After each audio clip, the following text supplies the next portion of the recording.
नमस्कार। शिक्षा अध्ययन केंद्र में आप सबका स्वागत है। हम यहाँ पाठ्यक्रम पर आधारित कुछ विषयों का समग्र अध्ययन करते हैं। पहले उस पाठ पर सामान्य समझ बनाते हैं, उसके बाद गहनता से उसका अध्ययन करते हैं। आइए शुरू करते हैं क्लास 7th के साइंस के चैप्टर गंदे पानी का निपटान, मैनेजमेंट ऑफ वेस्ट वाटर। स्वाभाविक है, गंदा पानी है तो उसका निपटान कैसे करें। कोई बच्चा बता सकता है कि गंदा पानी का निपटान क्यों ज़रूरी है। हम लोग तो बड़े बड़े घर बना लेते हैं, बिल्डिंग बना लेते हैं। अगर गंदा पानी को निपटान सही से नहीं मैनेज किया जाए तो क्या होगा बताओ।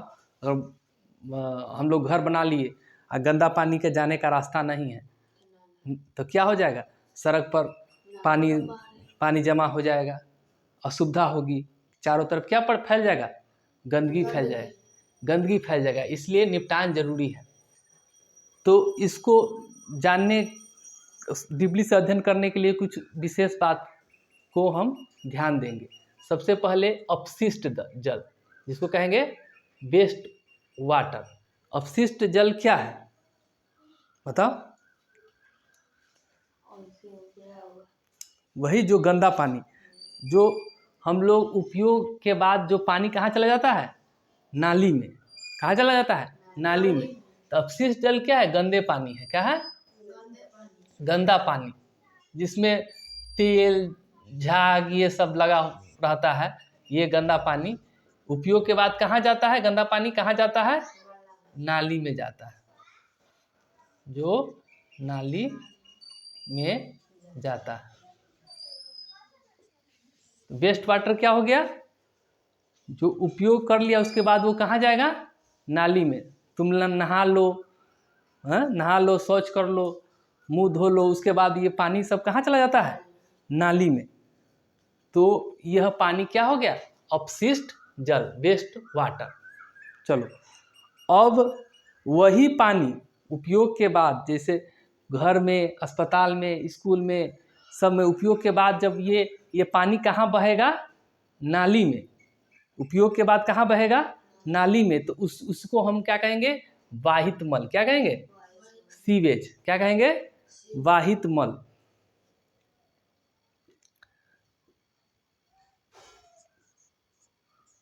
उपयोग के बाद अपशिष्ट जल जब नालियों में बहता है, उसको क्या कहेंगे, सीवेज, वाहित मल।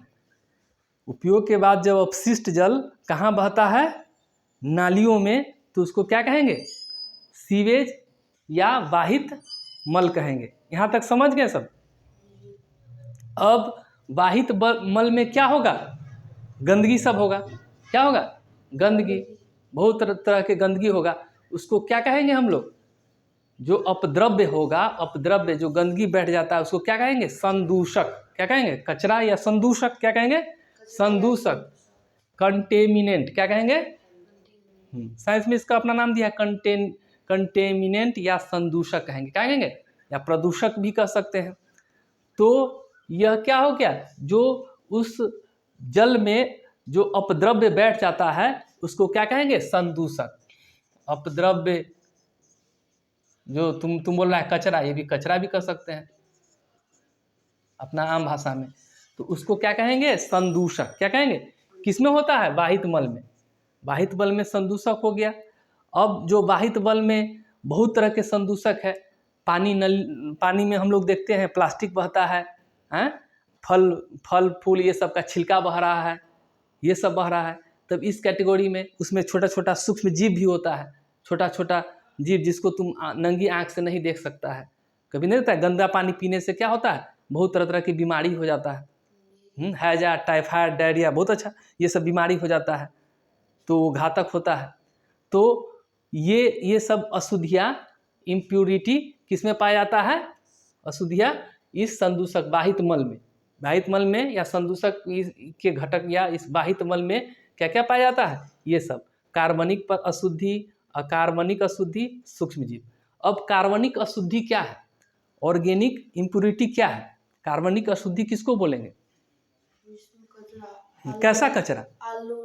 हाँ, आलू छिलका, यानी इसको कह सकते हैं जीव जंतु या पौधों के अपशिष्ट पदार्थ। कैसा कचरा?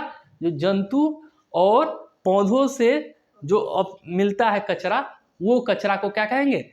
ऑर्गेनिक। क्या कहेंगे? ऑर्गेनिक अशुद्धियाँ। और जिसमें क्या हो जाएगा, आदमी जो उत्सर्जन करता है मल मूत्र, ये जंतु जो करता है मल मूत्र, तो ये सब और प्लांट का जो कचरा हो गया, जैसे छिलका हो गया, फल सब्जी का छिलका, ये सब क्या कहलाएगा? कार्बनिक अशुद्धियाँ। क्या कहलाएगा? और अकार्बनिक अशुद्धियाँ में क्या होगा? इनऑर्गेनिक इम्प्योरिटी में जो मानव निर्मित हो, तो वो क्या हो गया? ये अकार्बनिक अशुद्धियाँ। जैसे रासायनिक खाद हो गया, प्लास्टिक सब क्या हो गया? प्लास्टिक, ये हाँ, प्लास्टिक हो गया। और क्या हो जाएगा? जो रासायनिक खाद हो गया, फास्फोरस, नाइट्रोजन, ये सब क्या हो गया? रासायनिक खाद, ये सब क्या कहलाएगा? अकार्बनिक अशुद्धियाँ। ये मानव द्वारा संश्लेषित किया गया अशुद्धियाँ है। निर्मित पदार्थ से जो अशुद्धियाँ होता है, क्या हो गया? अकार्बनिक अशुद्धियाँ। उसके बाद क्या होता है? छोटा सा सूक्ष्मजीव जिसको हम अपनी नंगी आंखों से नहीं देख सकते हैं, जिसको हम क्या चीज देखते हैं? सूक्ष्मदर्शी से देखते हैं, माइक्रोस्कोप से देखते हैं, जिसको आगे हम लोग पढ़ेंगे। तो सूक्ष्मजीव के द्वारा पानी में गंदगी होता है, जिसको हम पीने से क्या होता है? बहुत से रोग होते हैं। तो रोगाणु उत्पन्न करने वाले सूक्ष्मजीव, जैसे हैजा, टाइफाइड। हैजा में क्या होता है? हमेशा क्या आता है? दस्त आता है। टाइफाइड आदि उत्पन्न, हाँ, डायरिया भी लेते हैं, करने वाले जीवाणु हैं। ये क्या करता है? ये सब रोग उत्पन्न करता है। तो ये सब अशुद्धियाँ किसमें पाया जाता है? जो नाली में जो मल बह रहा है, बाहित मल, उसमें ये सब पाया जाता है। तो इसको दे दिया गया एक, जिसको मल मूत्र ये सब हो गया, इसको हम बोलेंगे कार्बनिक अशुद्धि, अकार्बनिक अशुद्धि, और जो सूक्ष्म जीव हुआ छोटा छोटा, जिसको हम नहीं देख सकते हैं, वो सब हुआ। चलो, तो अब उसके बाद जो पानी वाहित मल है, तो उसको व्यवस्था कर निकासी प्रणाली कैसे उसको हम व्यवस्था करें कि वो हमारे घरों से अच्छे तरीके से बाहर निकल जाए। नहीं निकलेगा तो क्या होगा? चारों तरफ गंदगी हो जाएगा। तो उसको निकालने के लिए क्या चीज़ का व्यवस्था होता है? नालियाँ का। क्या चीज़ का? नालियाँ। इसलिए गांव में देख रहे हैं सरकार ने नाली बनाने के लिए सब स्कीम लाया है, हैं? जगह जगह पर बन रहा है। नाली बनना जरूरी है, क्योंकि बड़ा बड़ा घर बना लेंगे, नाली का व्यवस्था ही नहीं है, तो पानी कहाँ जाएगा? सड़क पर आ जाएगा। समस्या किसको होगा? हम लोग को होगा। तो नालियाँ कितने प्रकार के होते हैं? 3 प्रकार के ना पढ़ा था। एक हुआ कच्चा नाली, हम लोग क्या कौन नाली है? एक हो गया पक्का नाली, एक होता है क्या? भूगर्भित नाली। क्या हो गया? भूगर्भित मतलब क्या? जो अति नीचे हो, हाँ, जो रोड मैंने जो नीचे हो, क्या हो? भूमि के नीचे नालियाँ हो, नालियों का एक जाल बिछा हुआ हो, तो वो क्या हो गया? भूगर्भित। भू माने पृथ्वी, गर्भ मतलब अंदर, अंदर में हो, भू के अंदर हो पृथ्वी, तो वो नालियाँ अधिकतर बड़े बड़े शहरों में भूगर्भित नालियाँ होता है। अब देखो, अब जो दो, अब नालियों में भी हो दो नाली जहाँ मिलते हैं, दो या दो से अधिक नाली, दो मतलब दो नाली है और ये मिले, तो वो एक लगा होता है चेम्बर, जिसको क्या बोलते हैं, याद है? Manhole. क्या बोलते हैं? Manhole. ये क्यों बनता है? क्योंकि पानी, गंदगी कभी कभी क्या होता है, नाली जाम हो जाता है, हैं? हाँ, नाली जाम हो जाता है, इसमें गंदगी बैठ जाता है, तो मैन होल को खोल के क्या करते हैं हम लोग, साफ करते हैं। इसलिए मैन होल का आवश्यकता है। जब दो नाली या दो से अधिक नाली जहाँ ज्वाइंट मिले, तो उसको क्या कहेंगे, उस चैम्बर, उस स्थान को क्या कहेंगे, मैन होल। क्या कहेंगे? Manhole. चलो, अब क्या है, पानी है तो अपशिष्ट गंदा पानी है, तो उसको उपचार करने का, ट्रीटमेंट ऑफ वेस्ट वाटर क्यों जरूरी है? क्योंकि हम लोग पढ़े थे एक बार कि पानी की कितना किल्लत है, शुद्ध पानी के, पानी तो है बहुत, लेकिन शुद्ध पानी उपलब्ध बहुत कम है, 1-2% ही है। चलो, तो अपशिष्ट जल का उपचार, ट्रीटमेंट, जैसे कोई बीमार पड़ जाता है तो उसका इलाज होता है कि नहीं? तो पानी गंदा हो गया तो उसका भी इलाज होगा, तो उसी को उपचार कहेंगे। तो पानी का इलाज कैसे करेंगे? तो पानी का उपचार जिस विधि से करते हैं, यंत्र से, उसको कहते हैं WWTP। क्या कहेंगे? इसका पूरा नाम कोई बता सकता है? Waste water treatment plant. क्या होता है? हाँ, वेस्ट वाटर ट्रीटमेंट, टी से ट्रीटमेंट माने उपचार, अब पी से प्लांट माने यंत्र, प्लांट माने यंत्र। हम लोग रहते थे तो राजा पुल के पास लगा रहता था, एक प्लांट लगा रहता था, जो नाली का पानी साफ होके कहाँ, गंगा जी में जाता था। क्यों जाता था? क्योंकि गंगा जी को भी दूषित न करे, इसलिए। तो यह प्लांट में कैसे काम करता है, इसको प्रक्रिया को, प्रोसेस को हम लोग समझेंगे। पहले क्या होता है, एक लंबवत छड़, लंबवत मतलब खड़ा, ऐसे ऐसा एक छड़ बाहरी ऐसा लगा रहेगा, जिसको कहेंगे बार स्क्रीन, ऐसा लगा रहता है। नाली मतलब ये आ रहा है, तो इसमें बड़ा प्लास्टिक है, तो ये प्लास्टिक सब क्या हो जाएगा, यही सब छना जाएगा। क्या हो जाएगा? हाँ, यही से छना जाएगा प्लास्टिक सब, जो बड़ा बड़ा जो कण सब है, ये जो बार स्क्रीन है, उसके द्वारा क्या हो जाएगा, छना जाएगा। पहला काम करता है, लंबवत छड़ों के छन्ने लगे होते हैं। क्या लगा रहता है? लंबवत मतलब खड़ा, एक क्षैतिज हुआ मतलब सोया हुआ, और लंबवत मतलब खड़ा, ऊर्ध्वाधर। तो ये छड़ लगा रहता है, जो बड़ा बड़ा प्लास्टिक ये सब क्या करता है, इसको छान देता है। अब पानी आगे गया, पानी कहाँ गया? अब टैंक में गया। कहाँ गया? टैंक में। अब ये टैंक में गया, अब यहाँ पर जो बालू पत्थर ये सब होता है, वो सब नीचे बैठ जाता है। क्या बैठ जाता है? बालू पत्थर, रोड़ा, कंकड़ी, ये सब क्या होता है, ये सब नीचे बड़ा बड़ा कण बैठ जाता है। चलो, उसके बाद अब पानी कहाँ गया? दूसरा टंकी में। ये पहला टंकी में गया, अब कहाँ जाएगा? अब ये पानी जाएगा दूसरा टंकी में। जो दूसरा टंकी कैसा है? इससे बड़ा टंकी है। कैसा है? इससे बड़ा टंकी है। ये बड़ा टंकी है। और इसमें होता है, इसमें बीच में क्या होता है, एक स्लोप होता है। क्या होता है? स्लोप होता है, ऐसे स्लोप होता है। अब इसमें पानी बहुत घंटा तक रहता है।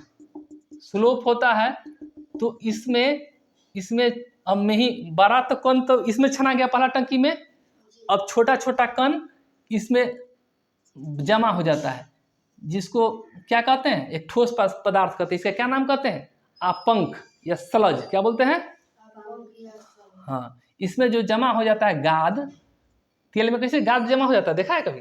हाँ, इसको कहेंगे आपंक। क्या कहेंगे? या स्लज। क्या कहेंगे इंग्लिश में? स्लज। तब ये आपंक हो जाता है, इसको इसको ये इसको हटा देते हैं, आपंक को हटा देते हैं और आपंक का यूज कहाँ करते हैं हम लोग? बायोगैस संयंत्र बनाने में। बायोगैस संयंत्र हम आगे पढ़ेंगे कैसे उसमें यूज करते हैं। इसको हटा के अपना इसका यूज करते हैं। चलो, उसके बाद पानी। अब उसके बाद हम लोग क्या करते हैं? उस पर वायु प्रवाह करते हैं। अब ये पानी इसको हटा के इसको बाद क्या करते हैं? इस पर वायु प्रवाह करते हैं। एक पंप लेते हैं, क्या करते हैं? हाँ, पंप देखा है ना? हाँ, इसको पंप लेते हैं, पंप द्वारा क्या करते हैं? इसको हवा इस पर मारते हैं। क्या मारते हैं?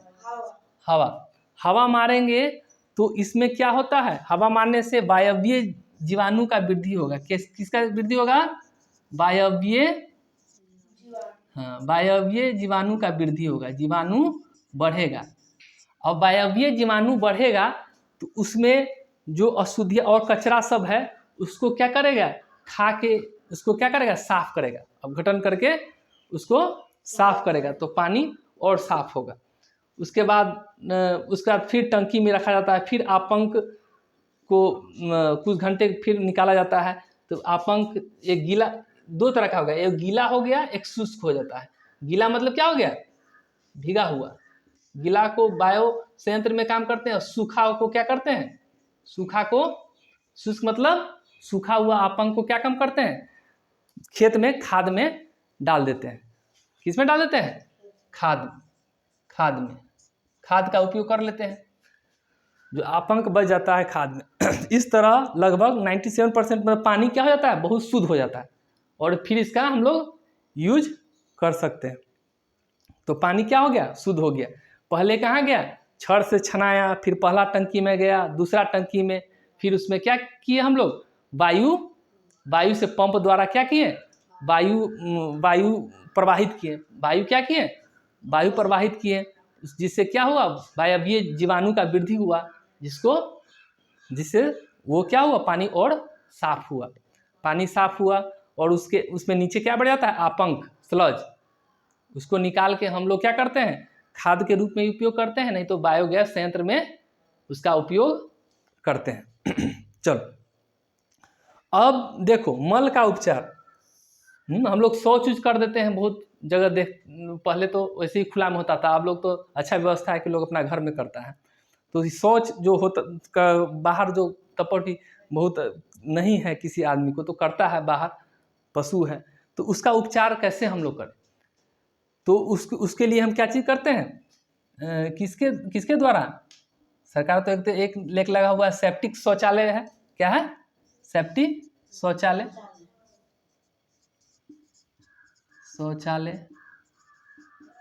इसका यूज करते हैं। उसके बाद एक बायोगैस संयंत्र है।